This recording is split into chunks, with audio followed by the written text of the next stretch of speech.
Hi, my name is Jackie Lee Price and welcome to Shadowboxruk.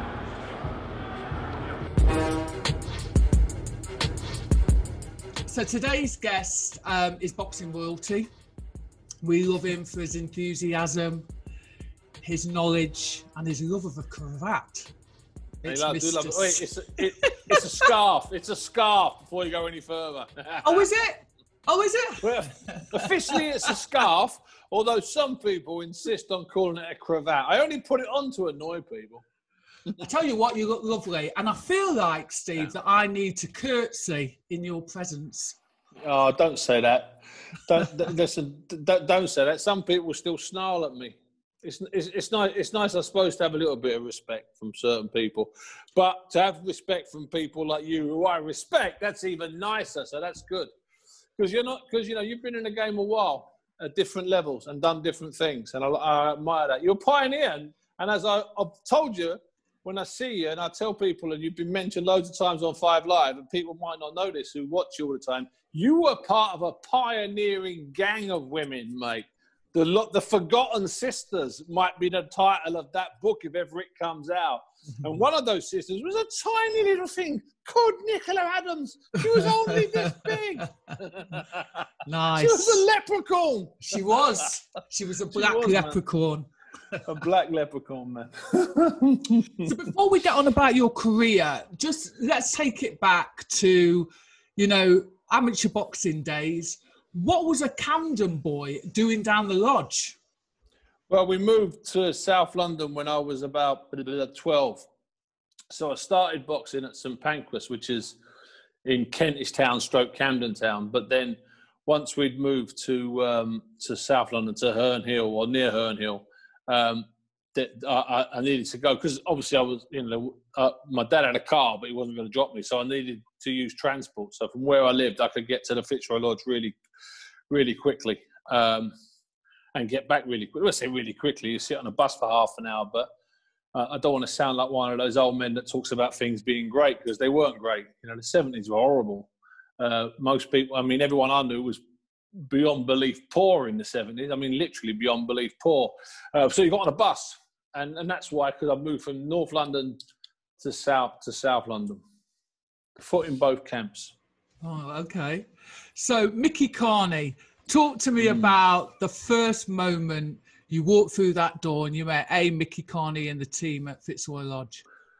Well, when you're a junior at the lodge back in the 70s, it was a privilege to be invited to a senior night because the senior nights were Tuesday, Thursday and Friday. And you couldn't just go down on a senior night if you were 11 or 12. You needed to be invited. And so the first time I ever got invited, I think I was probably 12 and I was in the school. So I'd got past the Southeast Division. So then you go down for some extra training. It's all kidology because, you're convincing a kid. You're making the kid feel special, aren't you? So the kid trains on a Monday and a Wednesday, Monday and a Wednesday, Monday and a Wednesday. He goes into the schoolboy championships. He wins the local region, the Southeast London as it was. He goes into the Kent area and he wins the Kent area. So to boost the kid, this as a coach, as qualified coach, you try and give that kid something. So you say to him, literally, you sort of whisper it to him. And on Friday, you come down with the seniors. And it's you're walking out of the gym, you're walking on water because you're going to go down with the seniors. You're going to be around all those giants, those beasts. Some of those giants and beasts were only featherweights. That's how small I was. You're looking up at giants and they're light welters or lightweights, 10 stone nothings, but you're looking up at them like they're giants. And that was when I first met Mick and Bill. And they, you joke about royalty. They were royalty. In 1974, 5 and 6, they were royalty. They'd had about 10 or 12 years of relentless, endless ABA champions, men going to the Olympics, men going to the Commonwealth Games, great fighters turning pro, guys turning pro and winning Commonwealth titles, fighting for British titles. They had that great 10-year period, Mick and Bill, from the mid-60s through to 75, a great period of relentless, endless ABA finalists and ABA champions. And inside that world of amateur boxing, which was both tiny and enormous, especially to a 12-year-old boy. They were kings. I mean, kings. Just legendary. Giant men. Giant men. And I suppose at 12, though, that was his way of... Because, you know, Mickey wasn't someone that kind of, said too much or boosted people up, verbally. He would always sort of boost you to other people, wouldn't he? I'm guessing that was sort of his way of saying, you know Absolutely, what, Buncey, you're all right. You're half decent. Yeah, you've summed it up perfectly there, Jack. So to other people, you'd find out retrospectively that he'd been praising you and he had this great faith in you. But to your face, perhaps the great faith wasn't as obvious as you wanted it to be. Yeah. Which, of course, the older you get, you work that out. It was degrees of kidology, degrees of motivating you, getting you to, to perform above and beyond where you could go. But, let's not exaggerate this. I was an interloper in that seasoned gym of seniors, and I loved being in there. So from the age of 12, 13, even if I didn't deserve to be there, I'd find a way to somehow get an invite to the Friday, because that's where I always wanted to be. I wanted to be with the big boys, so to speak. I wanted to be where the great fighters were, and there still were some. I mean, there's always good fighters, but there were some really good fighters then. And bear in mind, Jack, I've had this argument a lot with people over the last 25 years. People say, who was your hero growing up in the 70s, Buncey? And I say, well, a couple of heroes, really. One was a young kid called Sid Smith. And they said, never heard of him. I said, yeah, he won a junior ABA title and an ABC title and lost in the London finals in 1977. And they go, what, you mean an amateur? I say, yeah. And they say, well, what about Ali? And I said, well, of course you liked Ali, but when did I see Ali? I saw Sid Smith 3 times a week. Then I saw him at the Royal Albert Hall. Then they'd say, well, who else was you here? And I'd say, Gary Jackie Mellon. Gary who? I'd say, Gary Jackie Mellon. They said, what did he do? I said, he won 4 schoolboy titles, 2 NABC titles, 2 junior ABA titles. When did he win? When did he win them? In the 70s. Well, how old was he then? I said, same age as me. He was in my weight class. How can a kid in your weight class be a hero? And I say, how could a kid who's untouchable and unbeaten not be your hero? How 100%. Can he not be your hero? How am I going to be in the schoolboy championships, in the junior ABAs, in a gym all the time, and have this great kid up in Nottinghamshire called Gary Jackie Mellon, who's untouchable, or Errol Christie up in Warwickshire, untouchable, unbeatable, same age as me? How are they not going to be your heroes? How are you going to have your heroes someone that's boxing 5,000 miles away when you can't even get a plane to go to Mexico? Who travelled to Mexico in 1977? No one.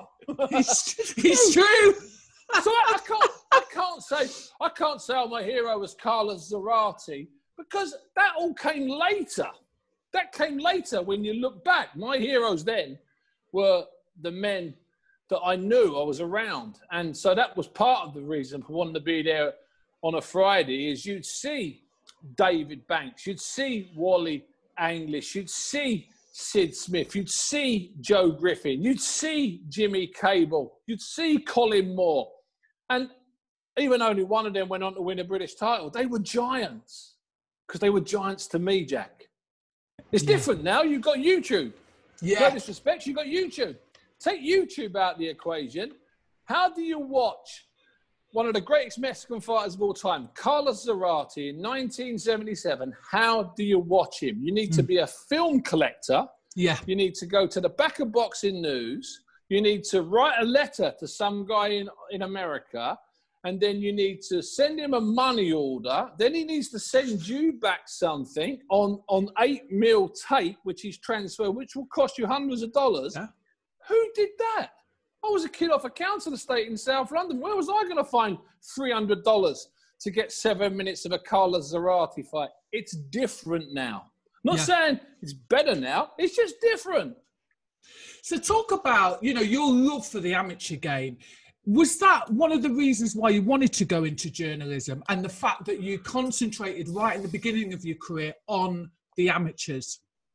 Yeah, well, it was Mick Carney that got me the gig. There was a guy that used to be hanging around the gym a lot called Terry Baker. And Terry was the amateur correspondent for Boxing News, and he was part of the Fitzroy Lodge. He was part of the fixtures at the Fitzroy Lodge, and he couldn't go to a junior ABA semi-final in about 1984. And Mick knew that I could read and write, which was a great requirement for writing about boxing. So Mick said to Terry, Bunce will go. So I did. I went down to Gloucester and covered those finals and did about 350 words and got, I think, £27.50, which was, you know, a day's wages if you were working in a retail store at the time, 1985, maybe a little bit less, but not a lot less. And so that was the start, really. And then from there, I just did more for Boxing News, then more for South London Press. And then I did what I tell people when they ask me now, people come up to me, approach me all the time on email or Facebook or Twitter and say, Bunce, I really want to get into boxing journalism. What can I do? And I say, I tell you what to do. It's really simple. Contact your local paper, offer them amateur boxing copy, stories, go to all your local gyms, get the list from England ABA, London ABA, or wherever, what part of the country you live in, go to the gyms, meet the fighters, offer the shows, then find the smallest small hall promoter in your area, go to him, but work from the bottom up. They go, no, let me stop you there, Buncey. I've already done 2,000 words on Floyd Mayweather for I'm an absolute idiot boxing.com. I can't go to an amateur show. I'm talking about how do I get with you to cover Tyson Fury. Jack, they look you in the eyes like you're crazy. They look you in the eyes like you're crazy. And over the last 15 years, hand on heart, not one of those people that went to me, hold on, Buncey, I've already written about X, Y, and Z. Not one of those has progressed. I've not seen one of them. Not one of them's come up to me, tapped me on the shoulder and said, oh, do you remember 15 years ago you told me to cover amateur boxing? Look at me now, I'm a superstar. Not one of them. However, had they gone down the traditional route, who knows? Perhaps they'd be interviewing me now. Who knows? Well, no, worse still, perhaps you'd be interviewing them. Anyway, that's a true story, that, by the way. No, people approach you and they say, no, I've done that, Steve. I'm thinking about big things. I've got this idea for a documentary about Tyson Fury. The kid's 27. He's working in a sports shop. He's got 2 A-levels. He thinks he can go and make movies. Yeah. Come on. Listen, I understand the right to dream. Yeah. But first, you've got to close your eyes. So I totally understand that and totally believe that, because I have seen a change.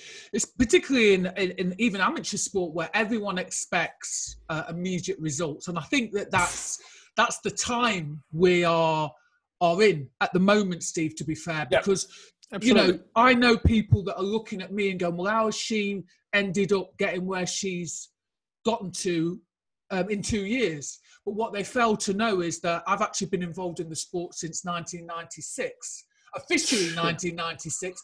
But before that, I was actually boxing training before it was legal. So that's 25 years. So you've been a quarter of a century. Bingo. Yeah. Quarter of a century. And that's, so, you know, you go into a gym, you do 5, 6, 7, 8 years as a boxer. Then you could turn pro, or you could become a trainer, 10, 12, 15 years. Then you can start to call yourself a little bit seasoned. And, you know, as far as I'm concerned, you qualify. And I've got nothing against people coming in from the outside and becoming stars, and nothing against people coming from the outside and getting their YouTube stuff up. Nothing against them whatsoever. They're not necessarily my flavour of the month. And do you know something, Jack? Do you know in the professional game, with all the millions of YouTubers and bloggers, and sometimes there's 56 of them at fights, all these experts, all these people that can somehow get to a Tyson Fury fight in Las Vegas, do you know there still isn't a website that every night after a professional show has all the results of British boxing? So do you know there still isn't one? After all these years, with 20 odd years of the internet, and there isn't a go-to website run by somebody who sends this during normal times, there should be 8 or 9 shows, British shows on a weekend with 5 or 6 or 7 contests. There isn't a site that covers them, because what the new press have done is they've said that we don't really care about undercard fighters and some guy on that show. What we really care about is really Tyson Fury and whether or not he's going to, smash Anthony Joshua. That's all they care about, and that's great. But that, to me, that's a little bit like, that's Kardashian boxing. I mix with the fat, ugly people, the other boxers. You know what I mean? The ones that live in a cardboard box. Those are the ones I like. So, first big name. Who did you interview? What year was it? And can you remember who they were boxing? That's odd, because starting off with the amateurs, you spoke to a lot of amateurs. So, for instance, that very first semi-finals of the junior ABAs I covered, I remember speaking to a young Robert McCracken, who was 16 at the time. He'd just won through. And I remember speaking to Tony Burns from Repton, because he'd had 3 or 4 fighters. So that was the first guys I spoke to. But the first time I did what you might classify as a proper interview was in 1989. I flew to Belfast. I was freelancing for the Daily Telegraph, and they flew me to Belfast to interview Paul Hodkinson, former ABA champion, and who was about to win the European featherweight title, and he would eventually win the WBC featherweight title. But they flew me out there, really bizarre. It was, I couldn't quite get my head around it. For a start, they paid for my ticket. First time that had ever happened. They were putting me up in a hotel in Belfast for a night. First time that had ever happened. They sent me a car to my flat in Leighton and took me to Heathrow. First time that had ever happened. I couldn't believe what was going on. And I flew out to Belfast to interview Paul Hodkinson, who was training in Belfast, and to interview Barney Eastwood, the legendary trainer, legendary manager and promoter. And that was quite scary, because I had an old-fashioned dictaphone, one of those mad machines, and I recorded it. And I was petrified about not recording it. But that was the first one. Then that became a half-decent feature on the day that Hoko fought for the European title, which was something like September of 1989, something like that. And I remember that wasn't necessarily my first big feature, but it was the first proper interview I'd done, as opposed to interviews I'd collected along the way. And that felt, whoa, that was a bit of a rush, because, well, not just because, Belfast was a very different city in 1989. There was no city airport. You came into the international airport, and coming into the city, the bus got stopped and soldiers came on with guns asking for ID. I mean, it was a different world. So Paul Hodkinson, Barney Eastwood, about 1989. You've got a memory, you have, haven't you? Yeah, I'm good for dates. You are. I can't remember much else. I'm bad on names, Julie. So, first Olympics, 1996. Oh, yeah, I love them, man. Oh, boy. Can you remember who was boxing? Of course, I can remember everything about it. Yeah, absolutely. They messed up unbelievably. It was Fola Okisola from the Lynn. Yes. Who got by default, because he'd lost at the European qualifiers in May in Vale in Denmark. He'd lost, but the Danish guy who beat him, the Danish Federation said, our man's not good enough, send your man, Fola Okisola. He lost to a guy who now trains Nate Jones, who's always trained Floyd Mayweather. And David Burke, who I really fancied to do something, who was a great fighter, he lost to a German who he should have beaten. But more than that, I've actually got the bizarre notes that were written about the Olympics, about all the time. So David had gone missing for 2 or 3 days, 2 or 3 days before the fight. He went missing for 2 or 3 days, and he came back about 10 pounds overweight. They had to give him some kind of, something to give him some sort of suppository up his bottom to make him poo, because they couldn't get the weight off him. It's a true story. So he got in the ring, weight drained, and he lost. And they both lost on the same day. And it was about the 3rd day of the boxing. And I remember thinking, oh, I'm here as a specialist. The Telegraph had sent me. What happens now? They're going to call me home. But they didn't call me home. And I covered loads of other sport. But, of course, that was the Olympics of Floyd Mayweather, who was just a pain in the bum. A real pain, screaming and shouting. And when he got beat, there was nothing in the decision. It wasn't even, Jack, you and I are amateur people.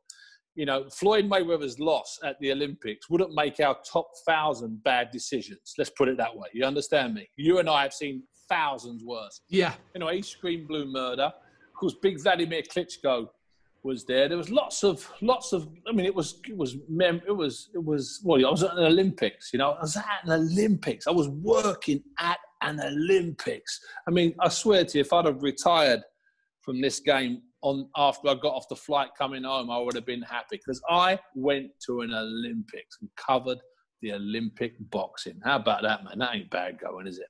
To be fair, I loved it. It's a dream, actually. Oh, it is. Man, it's a dream. It's great, Jack. I'm not going to lie, it's great. I visited you on the set of Box Nation a couple of years back. I think it was in 2017.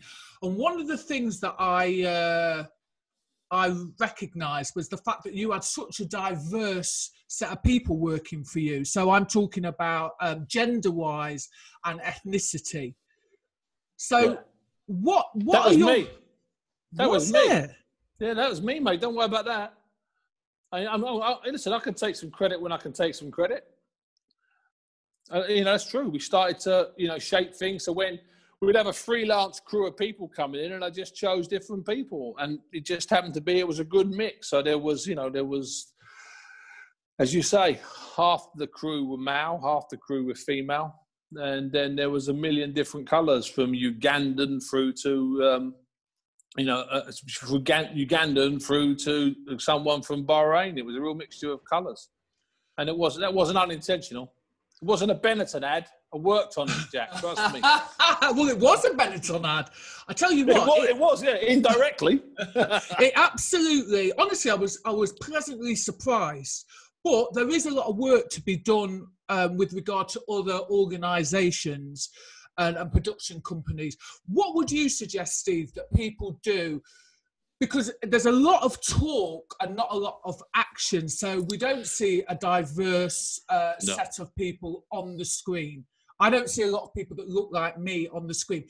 And I'm not just mean black, I mean as in female as well, as sports presenters.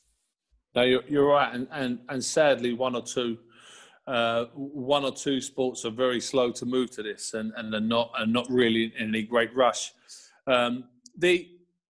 What I think is a little bit sad, Jack, is that we obviously May 25th was the death of George Floyd, right? That was May 25th, long time ago now. Long time ago now. And of course, there's been this mad flurry of activity, but there's an awful lot of sports and an awful lot of people inside those sports, both black and white, both successful and maybe not so successful, that should have been screaming before May 25th, if you don't mind me saying so. And I don't just mean in sport. What about in the worlds of acting? It's all very well some of our enormously powerful actors, both black and white, screaming now. Why weren't they screaming last year when they were working on their 5th film in 7 years, making millions and zillions? And if they were screaming, great. But, someone like Stormzy's been doing work for 5, 6, 7 years, okay? A millionaire doing great work inside the community, doing great work. Stormzy should have been one of a team of 30 or 40 people from the world of music, black and white, male and female. There's loads now, but he was doing it beforehand, man. He was out there. And I tell you, another guy that was doing stuff beforehand is Anthony Joshua. He was out there beforehand doing stuff. And do we need a better mix in front of camera and behind the scenes? I know Noel Clarke, the actor, recently said some stuff about showing up for a film and everybody being white. And my experiences of being on film sets and being in TV studios, he's right. I'm telling you, Jack. And this is over the last 10 or 15 years. Let's say I've been in a couple of hundred studios over those years, even if it's the same studio. My studio at Box Nation was the only one that I think would have looked like it should have looked. And of course, there'd be a great rush and flurry now to get as many women and as many black boys and black girls involved. But what about the last 5, 6, 7 years? I mean, that's my opinion. And it's a really interesting thing. I've got a decent following on Twitter. If I tweet about boxing, I know what I'll get, responses and impressions. Okay, if I tweet something about some dog in politics, right? It's really odd. I get like one retweet. It's really bizarre. It's like I'm not allowed to step into that box. It's one of the oddest things, Jack. I can't. I suppose it's about being stuck in a compartment. But I would like to see two things. I'd like to see, and this is class as much as colour, and certainly class as much as sex. I'd like to see far more opportunities for working class boys and girls to work in the media, to work in the media side of sport. Because of all those white camera crews and production crews I've seen, I'm telling you, there weren't a lot of council estate kids there, Jack. All right? There weren't a lot, sister, you understand? So there might not have been any black kids there, but there were very few, if any, council estate kids there. So, I tend to link those two. I mean, that's just me. I grew up in an ethnically diverse area, went to a boxing gym in an ethnically diverse area, in a poor area, and that tends to be how I think. So basically, you took it upon yourself to do that, which is a fantastic thing. But I'm going to respond with regard to why your question as to why a lot of actors didn't stand up and talk about Black Lives Matter, etc. before that. So as an actor, I can tell you, the power lies in somebody else's hands. So with regard to that, I mean, if you speak out, you are effectively blacklisted. Yeah. That's what happens. You're blacklisted. So producers effectively are the people, casting directors are the people that have the power of your career in their hands. And therefore, a lot of people are too frightened to speak out. You have the flip side where you get people that speak out and they're silenced. And the way that they are silenced is they are blacklisted and they are named as difficult. That's what happens. So I hear what you're saying, but I equally know from being in the industry that the power doesn't always lie within the performer's hands. Listen, I completely take that on board. And it's the same, you know, over the last 3-4 months, a lot of the fighters I've talked to and the people around them, one or two of the fighters, and I'm not going to mention any names, have said some things that their agents, stroke managers, stroke promoters have asked nicely if there's a way just to maybe not say it as if we could just tone it down. And I've got no great big problem with that. You know, I'm not gonna stitch up some fighter that said something to me that if he was slicker, if he had a bigger PR team behind him, he wouldn't have said. He said it in all honesty. And you know, if I'm gonna hurt that fighter by running that, then my journalistic integrity doesn't get hurt that much by not including that line. That's happened 2 or 3 times since May 25th. In fact, it's happened about 4 times since May 25th. And it's okay. I won't name the fighters. I won't name the people that spoke to me afterwards. And I don't care if some journalist watching this says, oh, we should never change that. Once they've said something, you should use it. Well, hey ho. You know, some kid that doesn't know any better, 23, 24 years of age, young prospect, he said something he shouldn't have said. Simple as that. I've given him a bit of a hand, a helping hand. You know, listen, I'll let you in a secret. Come close. I ain't getting a Pulitzer Prize anytime soon, Jack. You understand me, sister? It ain't happening. Social media. It's changed the game. You know, do you think it's for the better or for the worse of the sport?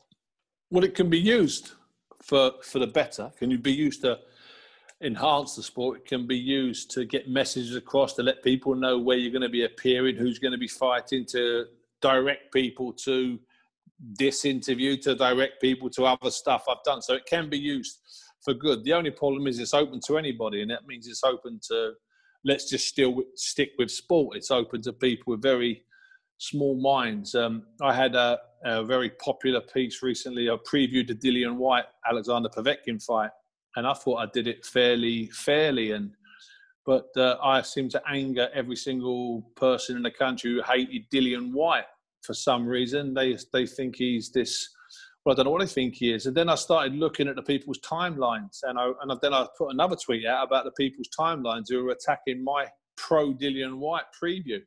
And sure enough, on the timelines, there it was. Pro-Trump, pro-guns. One guy even said Maggie would know what to do. Maggie, as in Thatcher, would know what to do with the immigrants. God's honest truth. So these guys are now attacking me, and I'm thinking, well, hold on a minute. It's obvious you've got a problem with black men. Yeah. And why don't you just come out and say it instead of making out I've got it wrong? Jack, it went on and on. In the end, it had about 500,000 impressions. That it became this beast, this column. And I spoke to Eddie Hearn's people about it on the night in the garden. They said, Steve, that was amazing. We've never seen anything take off like that. And I said, it took off for all the wrong reasons. Yeah. If someone's really critical, like, Steve, you shouldn't write that about him. He's just lazy. He's never done anything good. You think, okay, that's a bit odd. So you go on the timeline. There's a Union flag. Okay, not necessarily the clear sign. But the second tweet down is, reinforcing something that Trump has said and said, I wish we could do that here. You wish you could do that here? What, build a wall? Well, you want to build a wall around Stockwell? I mean, where is it? Where's this wall going to be built? You understand me? Yeah. Now, anyway, so I did a random test. No word of a lie, Jack. I did this random test, and every single time, the people that were the most aggressive towards me for writing this piece, they all had these, I would classify as tricky timelines. Can we use tricky timelines? That's what they were. There's another word, but it's for social times. Carry on, Jack. But isn't that interesting that you would actually go back and look at people's timelines where there are other people that would just take that for fact? That's the frightening thing about it. No, but I'll tell you why I did it, because if I'm going to be critical of them, like if I'm going to send a reply saying, you are not a very nice person, those people, it's amazing how many times I get reported on Twitter. So someone will contact the BBC and say, Steve Bunce said this to me. I never swear, but Steve Bunce told me to get lost. Steve Bunce asked me if I like living at home with my mum, because Steve Bunce said to me, you need to get out more, son. Steve Bunce said to me, how's the medication going? I get reported to the Independent and the BBC all the time, Jack. No, I'm kidding. I'm not kidding you. That's nuts. No one ever sends an email in saying, oh, Steve Bunce was really kind to me, gave me some nice advice. No, they said, Steve Bunce was really rude to me. Really rude. The guy's posted a picture of DILLIAN WHYTE on the floor asleep and said, good riddance. I've said, you're a disgraceful human being. Then they report me. How does that work? I mean, I tell you what, the internet does have. It has the people with the thinnest skin in the world. But they ask for your opinion, and then they don't like it when they get a response. Hey, listen, I don't know what they really ask for. I think there's an awful lot of, jealous people out there who consider I have a great lifestyle, who think that you get somewhere, who think that you know nothing, and that's great. But here's the thing, when the bell sounded for round 5 at the DILLIAN WHYTE fight, nobody stopped time, and like they can in the movie Interstellar, and sent me a tweet saying Bunce is going to get knocked out in the next 30 seconds. No one did. However, when it was over, they all knew. They all knew. See, I told you were wrong this week, Buncey, with that. I told you were wrong. Oh, golly gosh. Anyway, I have a fairly decent thick skin, but I can't have people get personal and attack people that I like. That's not on. I've got some questions from some professional boxers and coaches that they would like to ask you. So the first one is from Sabatino Leo, ex-Lodge boy. Yeah. Ex-Lodge boy. So here's his question. Who has been your favourite amateur boxer of all time?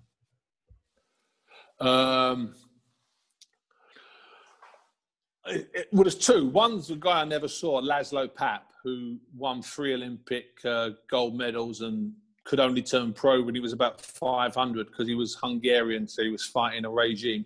That might be my first. But my number one would be somebody from the 70s and 80s when I was in gyms, and it would be someone that fought forever and ever and a day and had no no sense that he was ever going to turn pro. And that guy would be a man called Wendell Henry. And Wendell Henry boxed for the Repton for about 448 years. He's still one of my closest friends now. He fought Nigel Benn once in the North East Divs. And in fact, I put him in my book, My Big Fat Short History of British Boxing. And Wendell was an unbeliever. He was probably captain of Repton for about 12 years. He might have lost some, but he never got hurt. And had Wendell decided at some point when he was about 18 to be a really serious boxer and not have a million duck and dives around the country, who knows where he would have got. So Wendell Henry, who I consider to be a really, a really top banana, a really top guy, Wendell. Nice. So this next question is from Chantel Cameron. Yeah. So do you think that women should box 3-minute rounds? Yeah, Chantel, I've been an advocate. I've been pushing for 3-minute rounds for years. Luckily, the amateurs have gone to 3 threes now. The problem is that we can't go from doing 3 threes as an amateur, or some of the women at the moment have only done the 4-2 route. You know, Katie Taylor's never done 3 threes. Or if she did, I don't know about it. She was, and most of the other women that are making inroads at the moment have done the 4-2s. It's a hard jump to 8 threes, and it's a hard jump to 10 threes, and it's a hard jump to 12 threes. I was misquoted recently by saying I didn't believe in 12 threes. I do believe in 12 threes for women, but it's a big old jump. You know, if you've done 6-2s, or you might have moved to 8-2s, to switch that to 8 threes is tough. To switch that to 10 threes is really tough. So yeah, I do believe we should do 3-minute rounds for the women, and I think from now on, let's do 4 threes. You know, as our starter, and let's move to 6 threes quick. The problem we got, Jack, is just the depth. You know, if we have a situation where we've got, and I'll give you the exact quote, if we've got 1 female featherweight in Britain, but we've got 159 male featherweights in Britain, there's more there's just naturally more competition. There's more of them to fight each other, and that's where you build up the strength and the endurance. That's where you build it up in those rounds. And people have said that if Natasha Jonas had had 10 threes, she would have beaten Terry Harper the other day. Well, she might have, but Natasha Jonas couldn't go from 6-2s up to 10 or 12 threes. It's just a ridiculous leap. Can Chantel Cameron do 10 threes? Absolutely she can. No problem at all. She can. She can't do it yet, but she can do 10 threes at some point in the future. Absolutely. So, yes, I do believe in it. To be fair, Chantel Cameron's got a ridiculously great engine. Yeah, absolutely. I'll be honest, Steve, I'm not sure. I think I'd like to see, I'm sort of sitting on the fence. Even as a female, I'm sitting on the fence with this. But what I would like to probably see in the beginning is a choice. Because there are some women that are talking about, you know, we really want to, you know, do the 3-minute rounds. And there are also a lot of people off camera saying, I really don't want to do it. But they feel, or they might feel, pushed into it. That's good. And you know what? If one of those women comes out, what we need is one of those women to say, okay, in an ideal world, I'd like to do 10 threes. Don't worry, because it will come with more money and it will come with more, quotes, respect. But if it means I've got to make this enormous jump, because 8-2s, okay, is 16 minutes. 10 threes is 30. It's a lot of difference. You know, 8 3-minute rounds, okay, is 24 minutes. That's more than women do at the moment. They do 20 minutes at the moment. I mean, these are not insignificant bodies of time. These are very significant bodies of time. And it's no good former retired fighters suddenly throwing cannonballs and say, yeah, we could do 10 threes all along. You can only do what you can do. Jack, you've prepared for fights. You've prepared fighters for fights. You've prepared boxers for competitions. You're preparing them for what they can do. And sure, they're exhausted at the end of that. And sure, the argument would be, well, if she'd have prepared them for 3 frees, they would have been ready for 3 frees. But you can't just naturally do it. You know, you can't just, you know, hit the bag for a minute longer, run half a mile longer and skip a little bit longer and think that's enough of a passage to get you to 4 frees, 6 frees, 8 frees and 10 frees. There's a lot of research to be done.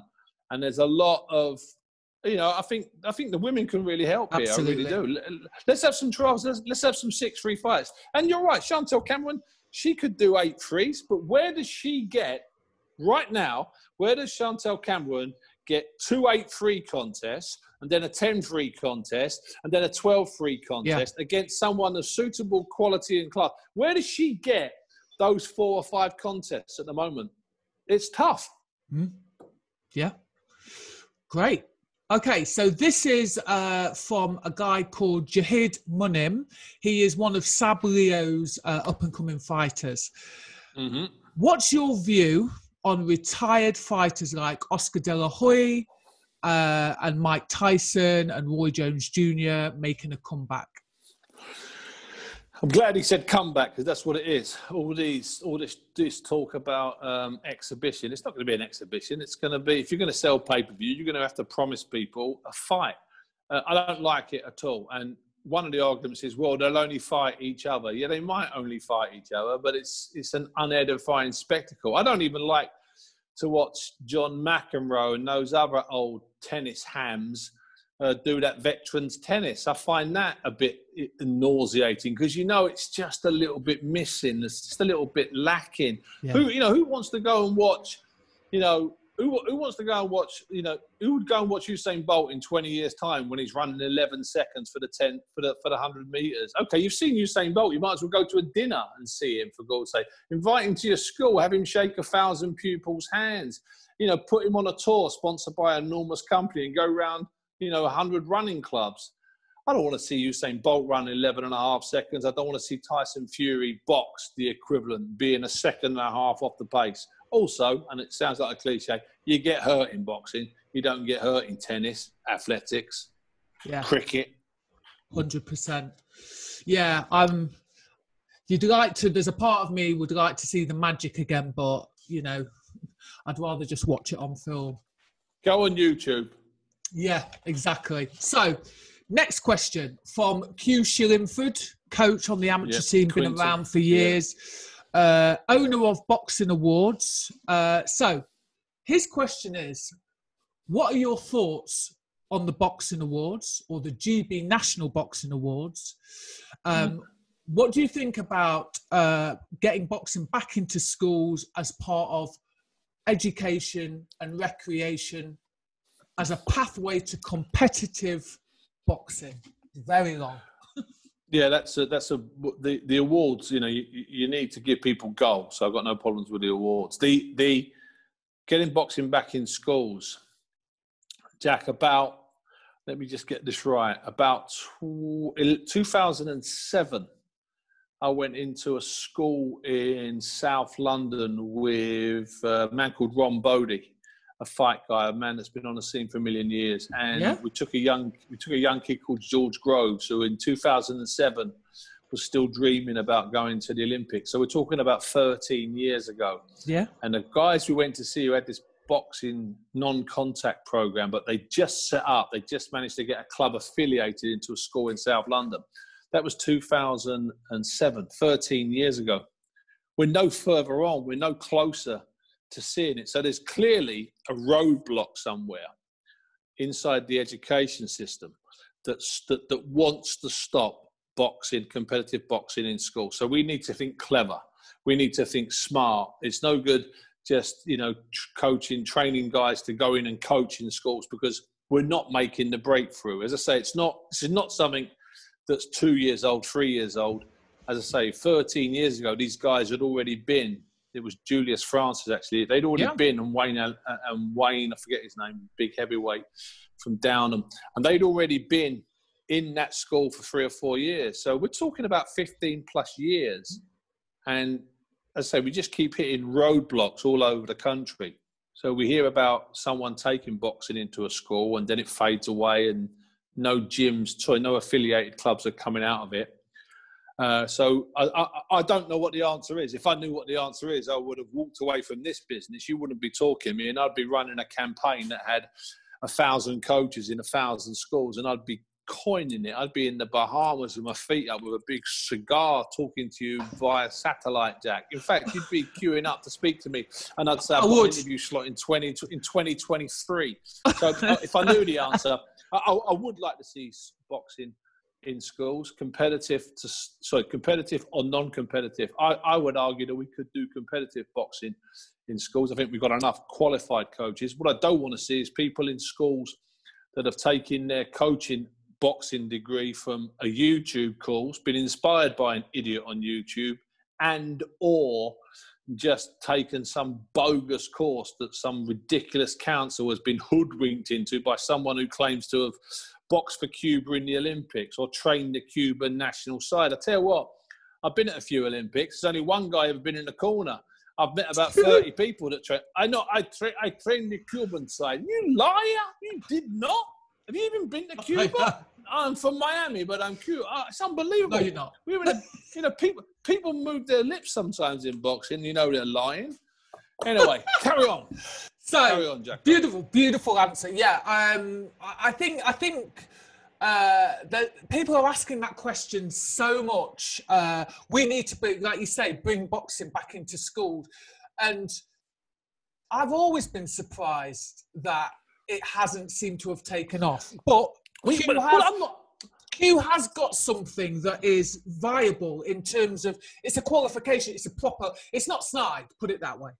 Yeah, and also he's been inside the system. But I've seen over the last 15 years, maybe even 20 years, you turn on the TV somewhere, local TV, or listen to local radio, and there's some guy you've never heard of, right, who's being bigged up as some enormous boxing guy, and he's taking boxing into schools in Dudley. And I've never heard of him, but he's given this boast as former amateur boxing champion and also national coach. Of what? Malta? No disrespect to the Maltese.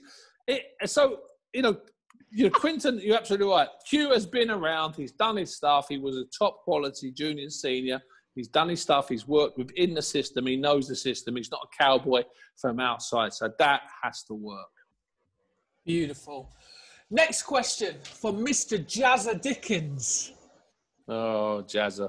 Oh, but the man's a bundle of fun, and you've got to love him. Lovely guy. So here we go. Steve, in your opinion, who is the best fighter you've ever seen never win anything but a British title? It's two. It's a toss-up. It's like I get my coin out, toss it up. It's either Kirtland Lang or it's Harold Bomber Graham. Ironically, both born in Nottingham. Yes. And I'm just going to come down on the side of Harold Bomber Graham. Yes. Even though Lang is enigmatic and he has a win over a brilliant Duran. People think it's an old Duran. No, it was a great Duran, and it was a great fight. It was fight of the year. It was an amazing fight when he beat Duran back in about 83. But I'm going to go with Harold Bomber Graham. Jazz, and I hope that's okay, mate. Beautiful. Last question. So he's one of Frank Warren's prospects. His name's Masood Abdullah. Yep, one of the new ones. Okay, so Fury Wilder 1. We. What are your thoughts on Tyson's gloves? Was it done intentionally? And do you think, Steve Bunce, it was cheating? No, this is this story about the gloves all being misshapen, and well, it's a really odd thing. Gloves. If you look through classic pictures of boxing, old pictures where they, better pictures maybe than they are now, or even modern pictures that are done well, gloves are often misshapen. They're often deformed, a bit like faces. You see some pictures of a face being hit. How does it do that? It's because it's captured in that particular moment. Yeah. Well, I think it's the same with gloves. And, the big thing is, Masood, is that in Las Vegas for the rematch and in Los Angeles for the first fight, both the California Commission and the Las Vegas Commission are real pains in the arse. I mean, they're a brilliant, horrible outfit. They're on you and they never leave you. I assure you that Tyson, once he put his bare hands out to be bandaged, someone from the commission would have been, and they nudge in that they're really invasive. So Tyson will be sitting there and a trainer will be in front of him, whether it's Andy Lee in the rematch or Ben Davison in the first fight. And a guy from the commission will literally put his arm, he'll come in the middle of you. I mean, he'll invade, Jack, he'll invade your space. I mean, I'm properly invade your space. Like if it was on a tube, you'd be looking to knock the person out. I mean, it's that close, like a pickpocket. And that's what they do. So I am telling you, Tyson Fury had eyes on him for every second before the bandages went on, when the bandages went on, when the gloves went on, until he got in the ring. There was a guy from the commission, maybe two in the change room, because they all want to be on TV, standing and hovering over him. And as for going to the toilet, if he had needed to sit down on the Kazi, the door would have been kept open. Andy would have actually taken his gloves off and then had to put them on again and go through the whole procedure. So the answer is no cheating involved. Gloves can be made to look distorted in most pictures. There's a brilliant book I've got, and I've forgotten the name of it. It's called Fighters. It's about this photographer from the 40s, 50s and 60s working at the big venues in America. And he was working with a really heavy camera, the ones they used to hold on their chest. So he could literally take one picture per round, and it took forever to load the camera up again.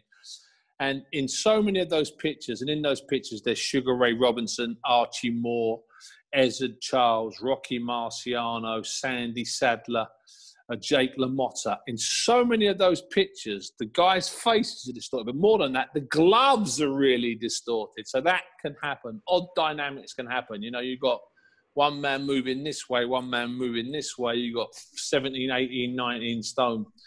Those are forces that, no disrespect, none of us can understand. And odd things happen. That's all I would say. Beautiful. Steve Bunce, I always feel like I could talk to you for hours. But you can't. And you are a dying breed in terms of like just the sheer knowledge. Fantastic. You know what, Jack, we try, you know, listen, I can use all sorts of cliches. You try and keep it real. You just try and give the information. If people want to listen, then I'll talk. But I refuse to be surrounded by 6 people telling me that Floyd Mayweather, had he gained a stone, would knock out Muhammad Ali. And I assure you, that's not one of the silliest things I've heard in the last few years. Jack, it's been a pleasure.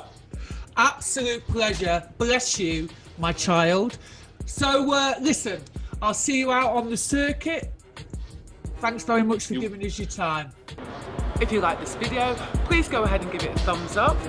If you're not a subscriber of Shadowboxruk UK, we'd love to see you, so please go ahead and subscribe now.